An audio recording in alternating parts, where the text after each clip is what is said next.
Hello viewers, welcome back to YouTube channel Physics Quantum Classes. I am Abhay Kumar going to derive formula for refraction at a single spherical surface using Fermat's principle. That is to derive the formula mu2 by v minus mu1 by u is equal to mu2 minus mu1 by r using Fermat's principle. It is lecture 5 of class BSc Part 2 Physics, Honors, Subsidiary and General Courses of the book Optics, here Geometrical Optics.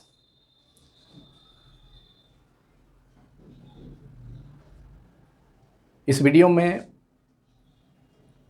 फॉर्मट्स principle का use कर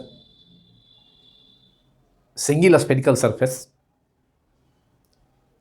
से refraction का formula derive करना है. For this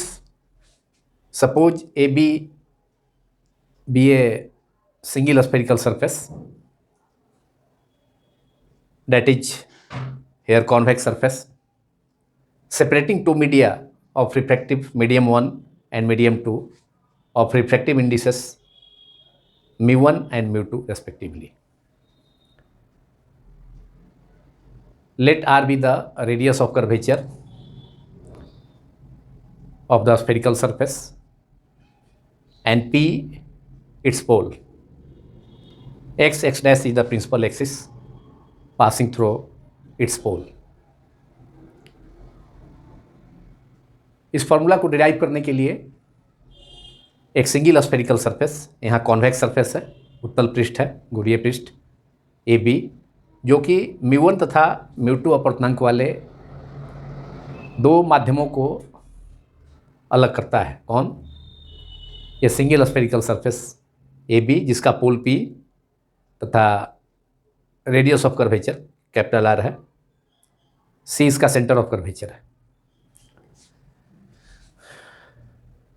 let a light ray producing from a point source O at the principal axis, that is point object lies on the principal axis. So a light ray coming from a point object O falls obliquely at point D of the convex surface, and after refraction it meets or it focuses at point I in the second medium, that is medium 2 of refractive index mu2, and also another light ray producing from the same point source O falls normally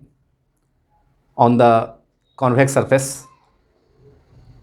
at point P, and after refraction it travels along the principal axis without undeviated, because it is the case of normal incidence. And this light ray passing through the pole of the convex surface also meets at point I, that is where real image of the point object O is formed. एक point object हो जो कि principal axis पर situated है, उससे एक light रे O D obliquely तिरछे ढंग से स्फेरिकल सरफेस ए बी के डी पॉइंट पर इंसिडेंट आपतित होती है, तथा अपवर्तन के बाद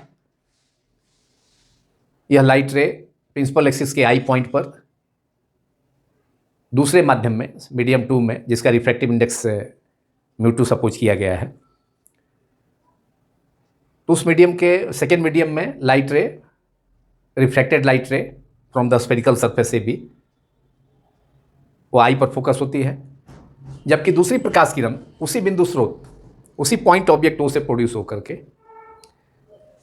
कॉन्वेक्स सरफेस पर नॉर्मली इंसिडेंट होती है, पोल पर लंबवत रूप से आपतित होती है, और लंबवत आपतन की स्थिति में लाइट रे रिफ्रैक्शन के बाद विदाउट एनी डेविएशन, बिना विचलित हुए प्रिंसिपल एक्सिस के लॉन्ग ट्रेवल कर आई बिंदु पर ही जाकर मिलती है, जहाँ पर कि पहली प्रकाश किरण स्फेरिकल सरफेस से रिफ्रैक्शन के बाद आई पर जाकर के मीट की थी। इस प्रकार पॉइंट ऑब्जेक्ट ओ का दूसरे साइड में, स्फेरिकल सरफेस के दूसरे साइड में मीडियम 2 में रियल इमेज फॉर्म होता है। यहाँ पॉइंट ऑब्जेक्ट ओ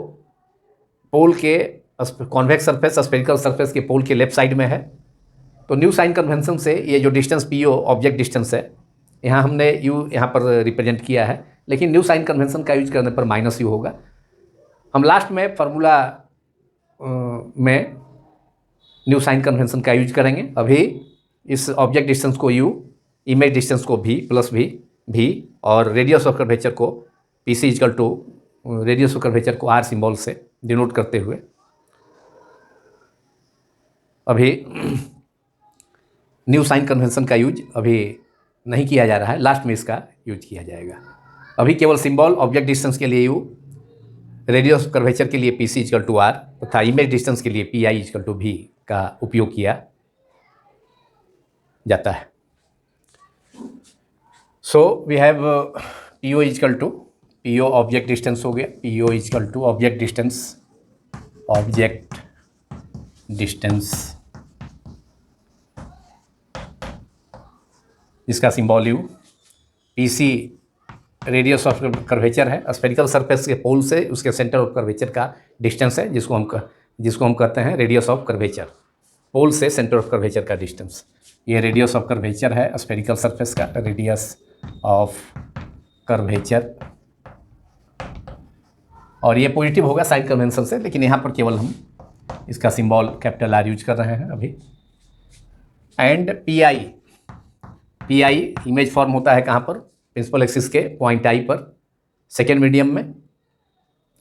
प्रिंसिपल एक्सिस के पॉइंट आई पर सेकेंड मीडियम में पॉइंट ऑब्जेक्ट ओ का इमेज, रियल इमेज फॉर्म होता है।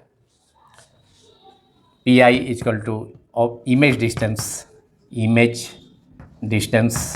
And this is v, symbol of image distance is v, and according to new sign convention ये भी spherical surface के pole के राइट साइड में है, दाईं ओर है, अतः यह इमेज डिस्टेंस पी आई भी पॉजिटिव होगा, जिसका हम यूज लास्ट में करेंगे। अब टोटल ऑप्टिकल पाथ हमें फर्मट प्रिंसिपल का यूज करना है, और Fermat principle total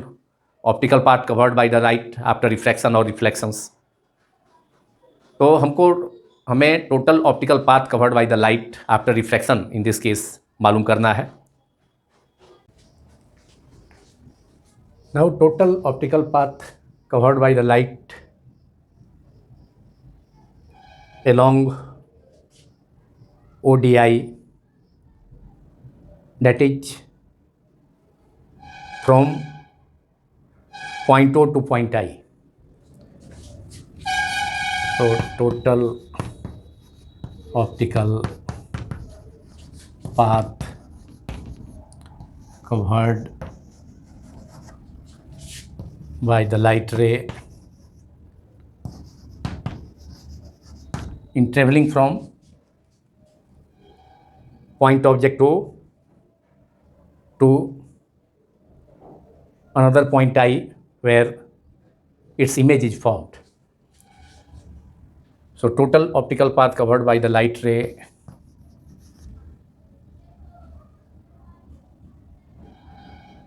from O to I is given by L equals to, or optical path is equal to refracting index times the length of the part covered by the light. किसी भी medium में optical part covered by the light होता है, उसका उस medium का refractive index तथा जितना डिस्टेंस, जितना path length, that is path length covered by the light रे जितना पाथ कवर करता है उसका लेंथ मतलब डिस्टेंस, दोनों का प्रोडक्ट, तो μ1 इंटू OD हो जाएगा optical part covered by the light ray in medium 1, and then in medium 2 it is refractive index of medium 2 is μ2 and distance covered by the light ray is di. So optical path covered by the light in medium 2 is μ2 will be μ2 into DI. In medium 1, mu1 multiplied by OD. So L is equal to mu1 multiplied by OD, and in medium 2, mu2, refractive index of the medium, mu2, and path length covered by the light ray is DI, and this is the equation number 1. अब हमें OD and DI दोनों का value obtain करना होगा, और इसके लिए property of triangle का यूज करेंगे हम। तो पहले हम ट्रायंगल ODC में प्रॉपर्टी ऑफ ट्रायंगल का यूज करते हैं, और यहाँ पर D पॉइंट ऑफ इंसिडेंस है, जहाँ लाइट रे जाकर इंसिडेंट होती है, वो पॉइंट से प्रोड्यूस होकर के लाइट रे स्फेरिकल सरफेस, कॉन्वेक्स सरफेस के पॉइंट D पर इंसिडेंट होती है। तो सेंटर ऑफ कर्वेचर तथा D को सेंटर ऑफ कर्वेचर से D पॉइंट को ज्वाइन करने वाला लाइन यहाँ पॉइंट D पर नॉर्मल होगा। तो इस पॉइंट D के द्वारा जो सेंटर ऑफ कर्वेचर पर जो एंगल फॉर्म हुआ है वो कितना है, थीटा। तो दूसरा एंगल दूसरा एडजेसेंट एंगल हो जाएगा कितना, पाई minus theta, 180 degree minus theta. चूँकि दोनों एडजेसेंट एंगल्स है, एक इंटीरियर एंगल और दूसरा यहाँ पर एक्सटीरियर एंगल, दोनों का सम 180।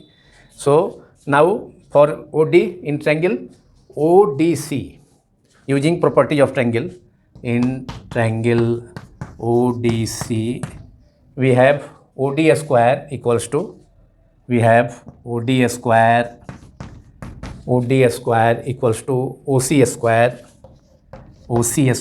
plus CD square minus 2 multiplied by OC into CD into cos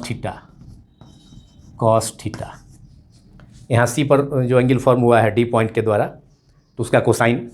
use किया जाता है, प्रॉपर्टी ऑफ ट्रायंगल का यूज किया गया। और OD इक्वल्स टू, OD इधर स्क्वायर है, तो इस स्क्वायर को यहाँ से लेफ्ट हैंड साइड से अगर स्क्वायर हटाया जाए तो RHS का रूट हो जाएगा। तो रूट के बदले हम यहाँ पर हाफ 1/2 पावर यूज करते हैं। तो OC, अब OC का वैल्यू भी हम यहाँ से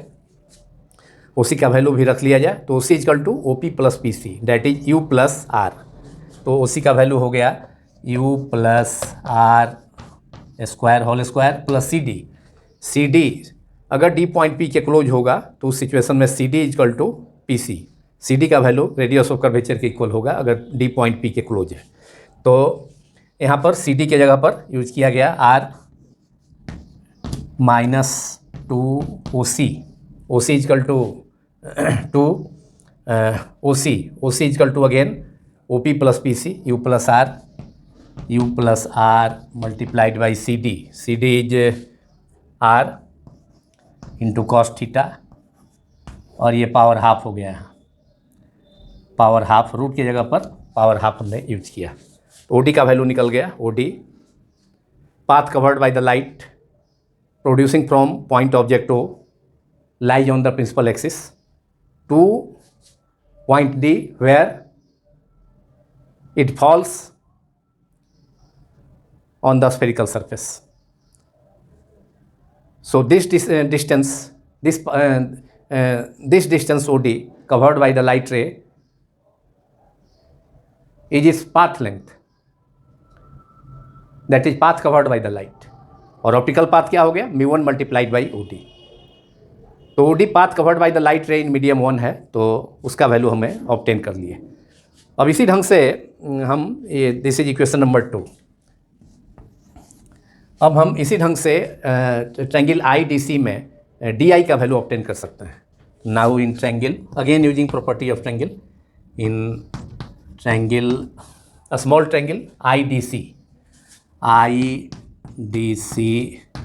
we have ID square या DI square equals to DI square is equal to CI square plus CD square, CI square plus CD square minus 2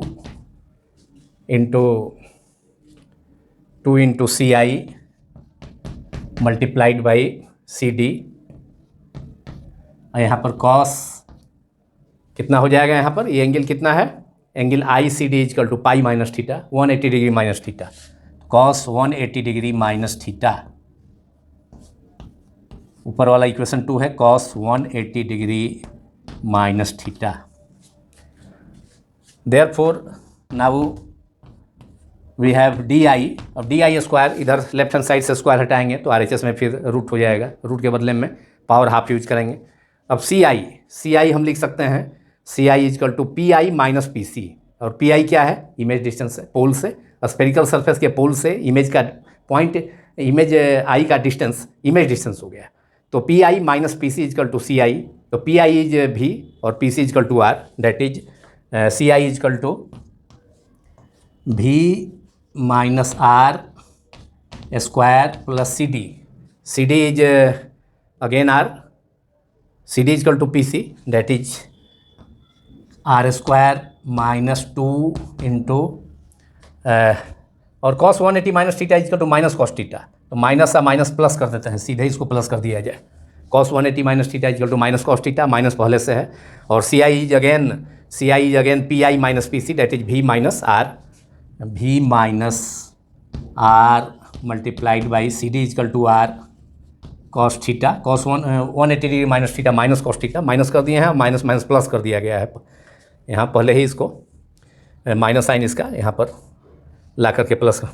minus into minus plus हो गया। तो यहाँ पर सिंपली कॉस थीटा और इसका भी power half, यहाँ भी रूट अंडर है पूरा, तो पूरा ब्रैकेट के बाहर पावर हाफ हो जाएगा, पूरा ब्रैकेट के बाहर power half. And this is equation 3। इस प्रकार मीडियम 2 में स्फेरिकल सरफेस से रिफ्लेक्शन के बाद लाइट रे द्वारा तय किया गया, कवर किया गया distance D I, that is path length, हमने ऑब्टेन कर लिया। D I equal to under bracket v minus R whole square plus R square plus 2 v minus R into R cos theta whole power half. Half means square root, क्योंकि यहाँ D I square था तो left hand side से D I पर से square हटाएंगे तो इधर राइट साइड में स्क्वायर रूट हो जाएगा, तो स्क्वायर रूट के बदले में हाफ लिखा गया है। Now using equations 2 and 3, that is path covered by the light ray in medium 1, that is OD, and in medium 2, that is DI। तो दोनों path length covered by the light ray in medium 1 and medium 2 वो मालूम हो गया। OD और DI हमने property of triangle का use करके ऑब्टेन कर लिया। अब इसको total optical path covered by the light ray in both medium is L equal to given by equation 1, L equal to μ1 into OD plus μ2 into DI। तब यहाँ पर OD तथा DI का वैल्यू इक्वेशन 2 में OD हमने obtain किया था और इक्वेशन 3 में अभी ऑब्टेन किया इक्वेशन नंबर थे DI इक्वेशन 3 में। तो इन दोनों का वैल्यू इक्वेशन 2 एंड 3 से OD तथा DI का वैल्यू अब हम सब्स्टिट्यूट करते हैं इक्वेशन 1 में। तो total optical path covered by the light ray in both mediums वो मालूम हो जाएगा। Using write down using equations 2 and 3 in equation 1 we get total optical path covered by the light ray in both medium. दोनों medium में light ray जो कि obliquely तिरछे ढंग से चल करके इंसिडेंट हुआ था स्फेरिकल सरफेस के कॉन्वेक्स सरफेस के पॉइंट डी पर और फिर रिफ्लेक्शन के बाद नॉर्मल की ओर बेंड होकर के प्रिंसिपल एक्सिस के आई पॉइंट पर फोकस हुआ, जहां उसका पॉइंट ऑब्जेक्ट का पॉइंट इमेज मीडियम 2 में ऑब्टेन हुआ। So total optical path covered by the light ray L equal to μ1 multiplied by OD का वैल्यू है इक्वेशन 2 में U under bracket U plus R square minus 2U plus R multiplied by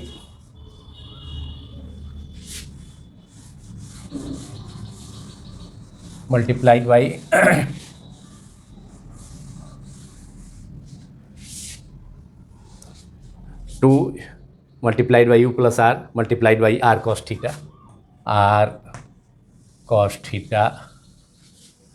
plus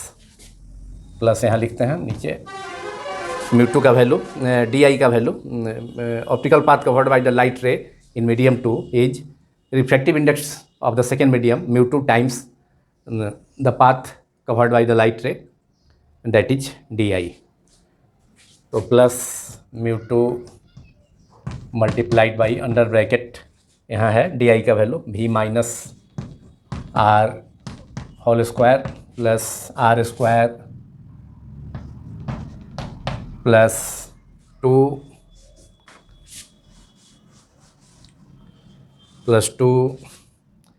पहले are लिख देते हैं 2 are को पहले कर देते हैं, प्रोडक्ट में है तो उसे कोई फ़र्क नहीं पड़ेगा पहले या बाद में रखने पर। तो भी माइनस आर के पहले आर को मल्टीप्लाई कर दिए इंटू भी 2r भी minus R into R cos theta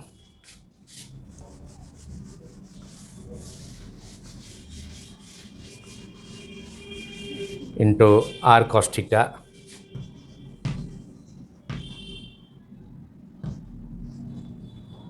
power half.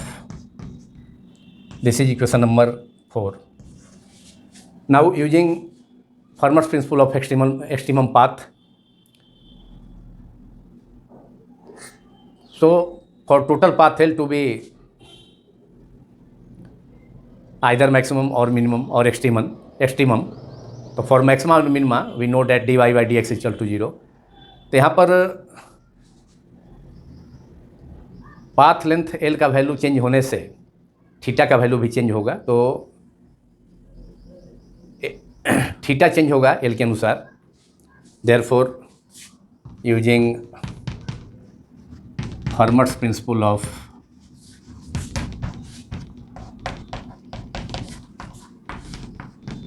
Extremum path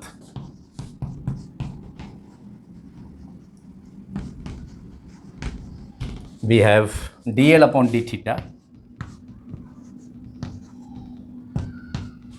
जब एल चेंज करेगा पाथ का लेंथ ऑप्टिकल पाथ थीटा भी चेंज करेगा D L upon D theta. For maximum और minimum path to be extremum that is either maximum minimum D L upon D theta. Rate of change of optical path with respect to angle theta is equal to 0। Therefore now differentiating L is given in equation 4, so we have to differentiate L with respect to theta. L को theta के respect में differentiate करना होगा। अब यहाँ पर differentiation का simple formula, basic formula d y by d x of x n x n minus 1। जो पावर होता है वह नीचे आ जाता है, उतर जाता है, और फिर वेरिएबल का जो पावर होता है उसमें एक 1 माइनस हो जाता है। तो therefore D by D theta of L का वैल्यू यहाँ है। अब इसको डिफ्रेंशिएट करेंगे फर्स्ट टर्म को, तो इसमें टोटल का पावर यहाँ भी μ1 पावर हाफ है इसके फर्स्ट टर्म में, तो 1/2 पावर यहाँ आ जाएगा, और फिर x के जगह ये है μ1 u plus R square whole square plus R square minus 2 u plus R cos theta. तो ये वेरिएबल है, ये दोनों टर्म कांस्टेंट है, तो फिर 1/2 नीचे आ जाएगा, फिर पूरा term 1/2 minus half minus 1 half minus 1 half minus 1 minus half, तो ये पूरा टर्म नीचे चला जाएगा, और फिर अंदर ब्रैकेट के अंदर का जो टर्म है उसका डिफ्रेंशिएशन करेंगे। तो उसमें तो ये जो टर्म है ये u plus R, u object distance R radius curvature R भी कांस्टेंट है, ये सब कांस्टेंट हो जाएगा। तो केवल इस टर्म का -2u plus R R cos theta वाले टर्म का ही डिफ्रेंशिएशन होगा। तो हम देयरफॉर 1/2 पावर नीचे उतरेगा इंटू इसमें पूरा 1/2 माइनस 1, तो ये टर्म पूरा नीचे चला जाएगा, और ऊपर में जो टर्म है उसका डिफ्रेंशिएशन होगा ऊपर में जो टर्म है उसका। तो यहाँ पर μ1 को ऊपर में रखते हैं, और पूरा टर्म को तो नीचे माइनस हाफ हो जाएगा power 1/2 minus 1 that is minus half. अब अंदर इसका करते हैं तो फर्स्ट टर्म का डिफ्रेंशिएशन 0 प्लस सेकेंड टर्म ये आर भी कांस्टेंट है, u प्लस आर कांस्टेंट है 0 minus 2u plus R cos theta R two R पहले कर देते हैं, two R multiplied by u plus R और कॉस थीटा का माइनस साइन थीटा, तो minus minus minus sine theta और माइनस आगे में है तो इसको सीधे प्लस कर देते हैं अपॉन, अब पूरा टर्म को हम नीचे ले जाएंगे 1/2 -1 दैट इज माइनस हाफ, तो पूरा टर्म नीचे जा कर के प्लस हाफ, तो पूरा टर्म हो जाएगा नीचे जा कर के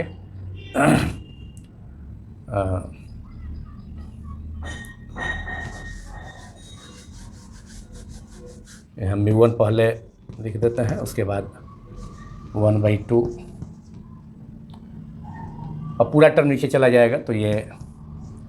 u plus R square minus 2u plus R into R cos theta, और ये पावर हाफ, माइनस हाफ होगा नीचे आके प्लस हाफ, और सेकेंड टर्म में भी इसी ढंग से μ2, इसका भी dl by D theta, L में दोनों टर्म है, प्लस 1/2 μ2 इंटू, यहाँ आगे μ2 है, μ2 इंटू फिर पावर हाफ है इसका पूरे टर्म का, तो 1/2 नीचे उतर जाएगा, तो 1/2 और फिर 1/2 -1, तो फिर पूरा टर्म नीचे चला जाएगा, 1/2 पूरा टर्म यहाँ भी, ये टर्म है v minus R whole square plus R square plus 2r multiplied by v minus are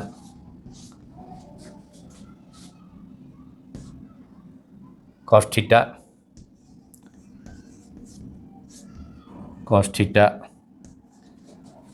अब इस ब्रैकेट के अंदर वाले टर्म का अब डिफ्रेंसिएशन होगा, पहले पावर के रिस्पेक्ट में हो गया, अब फिर ब्रैकेट के अंदर जो टर्म है, तो फर्स्ट टर्म तो यहाँ भी v और v एंड r है, तो इमेज डिस्टेंस और रेडियस कर्वेचर दोनों कांस्टेंट है, तो फर्स्ट टर्म में तो कोई थीटा वाला टर्म नहीं है, तो इसका डिफ्रेंसिएशन 0, फिर आर स्क्वायर का भी 0 plus 2r v minus R और कॉस थीटा का डिफ्रेंसिएशन माइनस साइन थीटा, आगे प्लस है तो यहाँ plus minus minus sine theta minus sine theta, cos theta का differentiation minus sine theta, minus आगे आ गया प्लस माइनस माइनस, और RHS में 0 है, तो हमने डिफ्रेंशिएट कर दिया एल को, एल इक्वेशन 4 में है, तो एल में 2 टर्म था तो उसको थीटा के टर्म में डिफ्रेंशिएट कर दिया, तो equal to RHS equal to 0। अब यहाँ पर 0 0 -2, तो ये माइनस बीच में माइनस हो जाएगा, -2r v minus R sine theta, और इधर 0 + 0 2 से 2 ही कैंसिल हो जाएगा, तो r u plus R sine theta numerator में बचेगा, और यहाँ भी 2 से ये 2 कैंसिल हो जाएगा, और बीच में माइनस हो जाएगा, तो बीच में माइनस होगा, तो फर्स्ट टर्म और बीच में माइनस इतना सेकेंड टर्म इक्वल टू 0, तो इसलिए जब माइनस हो जाएगा तो उसको साइड चेंज करेंगे, तो ये जा करके RHS में ये टर्म पॉजिटिव हो जाएगा, तो सीधे इसको पॉजिटिव कर देंगे, ये टर्म LHS में और ये पूरा टर्म इक्वल टू RHS में।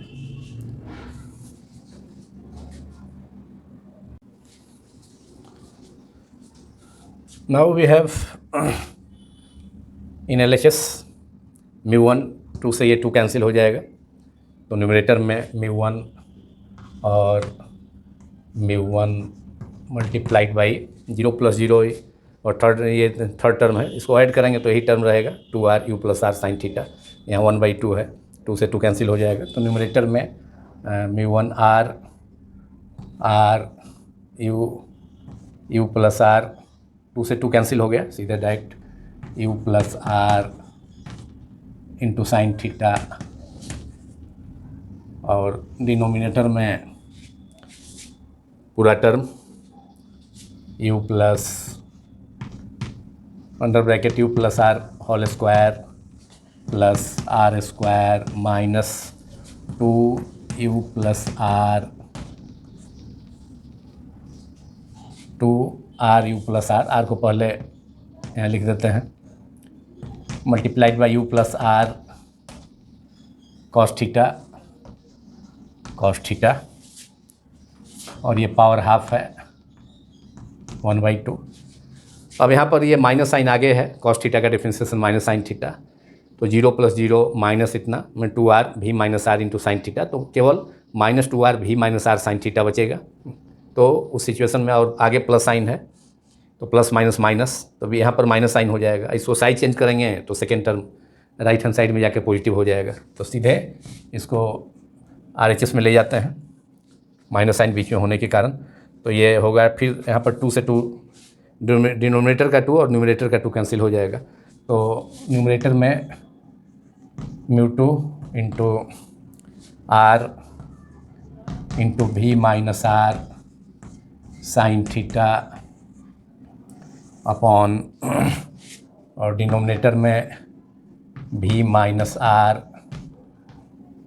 का whole square plus R square plus 2R into V minus R cos theta under bracket और पावर हाफ, पूरे पर power half, that is square root.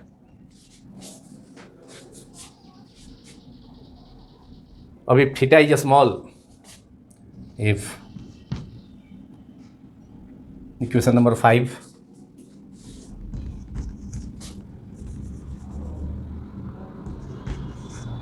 if theta is small, then cos theta is equal to 1, cos theta nearly equal to 1।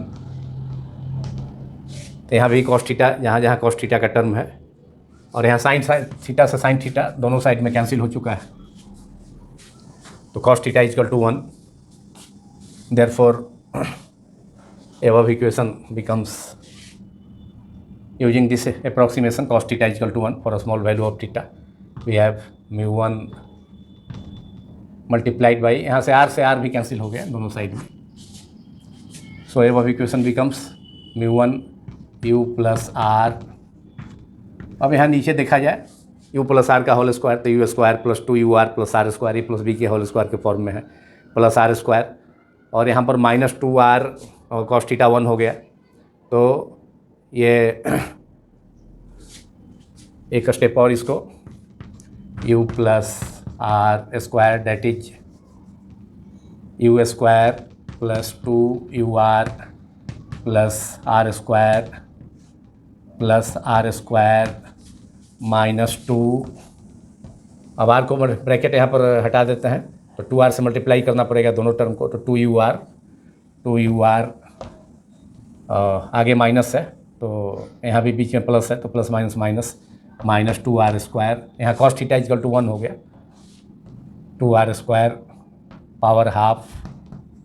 Equals to, अब RHS में भी इसी ढंग से μ2 multiplied by V minus R upon root under bracket, यहाँ भी a minus B का whole square के फॉर्म में है, V माइनस R का whole square that is V square plus R square minus 2VR that is V square plus R square minus 2VR plus R square plus, अब यहाँ पर भी bracket को हटा देते हैं, तो 2R से V को मल्टीप्लाई करेंगे तो 2VR माइनस, अब 2R को R से मल्टीप्लाई करेंगे, प्लस माइनस माइनस साइन रहेगा, 2R square minus 2R square, और पूरे का power half under bracket, bracket दे करके पावर हाफ पूरे पर, और cos थीटा का वैल्यू 1 हो गया यहाँ पर। cos थीटा जो अप्रोक्सीमेशन हमने यूज किया है, theta is small cos theta is equal to 1। तो यहाँ पर अब हम लोगों को यहाँ फर्स्ट टर्म पे डिनोमिनेटर में, मतलब LHS में, यहाँ पर u square 2 plus 2ur minus 2ur cancel हो गया, R square plus R square 2R square minus 2R square ये भी कैंसिल हो गया। तो हमें u स्क्वायर का power half that is LHS में के डिनोमिनेटर में केवल u स्क्वायर पावर हाफ, मतलब u square under root that is केवल u बचेगा, और यहाँ पर भी डिनोमिनेटर में देखा जाए minus 2VR plus 2VR plus R square 2R square minus 2R square ये भी कैंसिल हो गया, plus 2R square minus 2R square cancel हो गया, R square plus R square that is 2 plus 2R square minus 2R square cancel हो जाएगा। केवल एक टर्म बचा RHS के डिनोमिनेटर में V स्क्वायर, और पावर हाफ है, हाफ का मतलब स्क्वायर रूट, तो दैट इज यहाँ भी डिनोमिनेटर में RHS के डिनोमिनेटर में केवल V बचेगा। Therefore we have in numerator μ1u, यहाँ μ1 u प्लस R, या ब्रैकेट हटा भी सकते हैं, μ1u plus μ1R that is mu1 u plus R upon u square, मैंने डिनोमिनेटर में यू स्क्वायर केवल टर्म बचा है, उसका पावर हाफ है, स्क्वायर रूट है, that is u equals to RHS में mu2 न्यूमरेटर में v माइनस आर और नीचे में केवल v स्क्वायर, तो v स्क्वायर का power half that is v, that is equation number 6। Now we have और mu1 u ब्रैकेट हटा देते हैं न्यूमरेटर में, mu1 u और mu1 u by u, that is mu1 u by u plus mu1 into R by u, mu1 r by u equals to mu2 v upon v, mu2 v upon v minus mu2 r upon v, mu2 r upon v, v से भी cancel हो गया, RHS के first term में u से u cancel हो गया। अब हम इस इक्वेशन के दोनों साइड्स में r से डिवाइड करते हैं, r से dividing both sides by r, this is equation number 7, dividing both sides by r, dividing both sides, क्योंकि हमें लाना है mu2 by v minus mu1 by u equal to mu2 minus mu1 by r, जो कि single spherical surface से reflection का formula है। Dividing both sides by r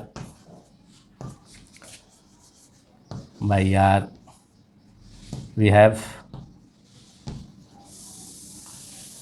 mu1 by r, इसमें तो केवल फर्स्ट टर्म में u से u कैंसिल हो गया है, तो फर्स्ट टर्म में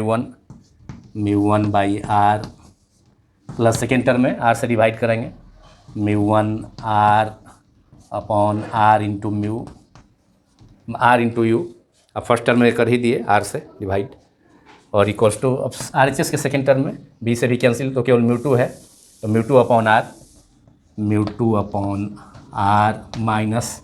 अब सेकेंड टर्म में भी r से डिवाइड करेंगे, तो mu2 r upon r into v, r से r कैंसिल हो गया सेकेंड टर्म में, यहाँ भी r से r कैंसिल हो गया।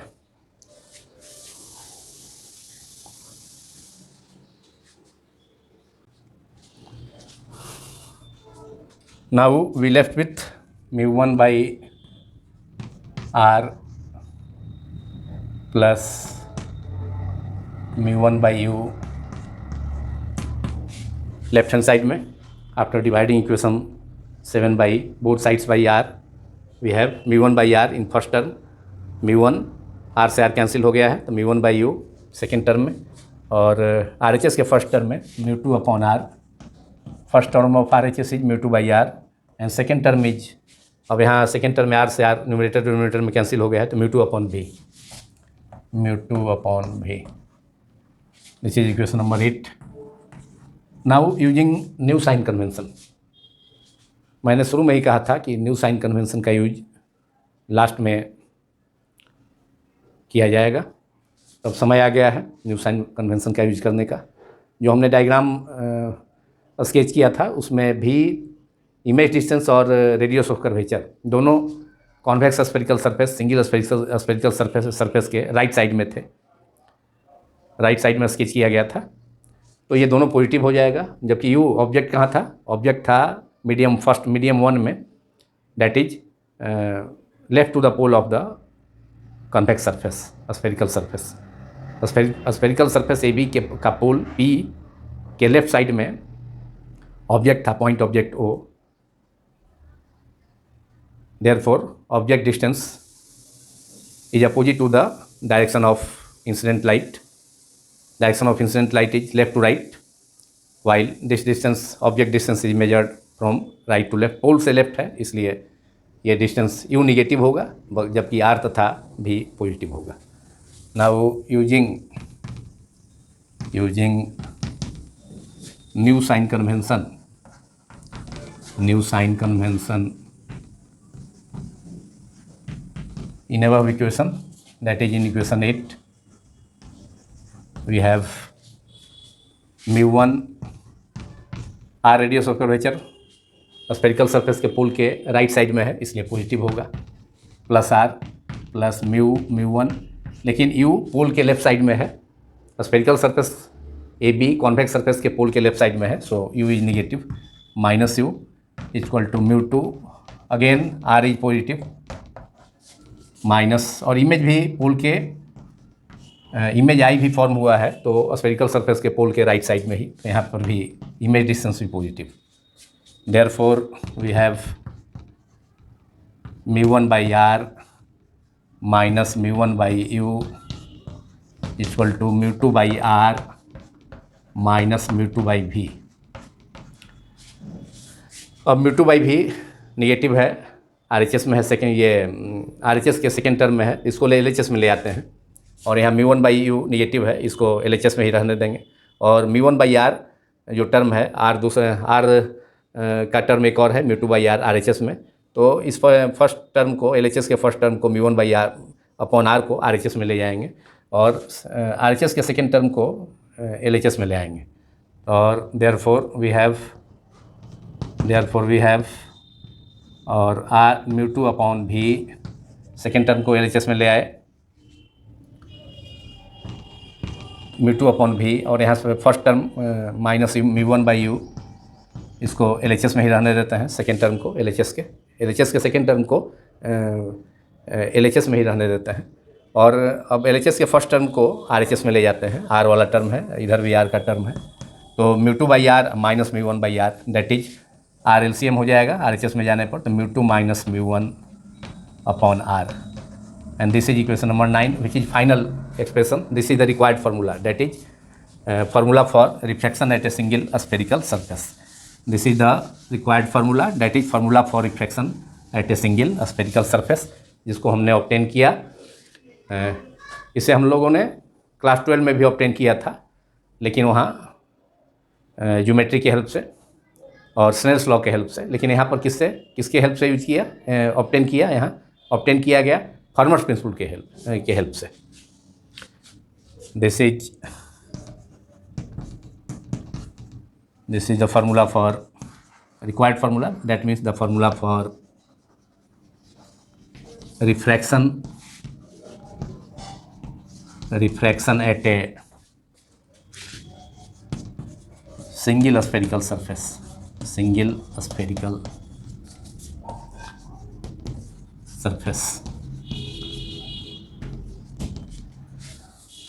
तो इसी फार्मूला के डेरिवेशन के साथ यह video, that is lecture 5 BSc part 2 physics honours subsidiary तथा जनरल कोर्सेज के लिए ज्योमेट्रिकल ऑप्टिक्स का के अंतर्गत हम लोग अभी डिस्कस कर रहे हैं,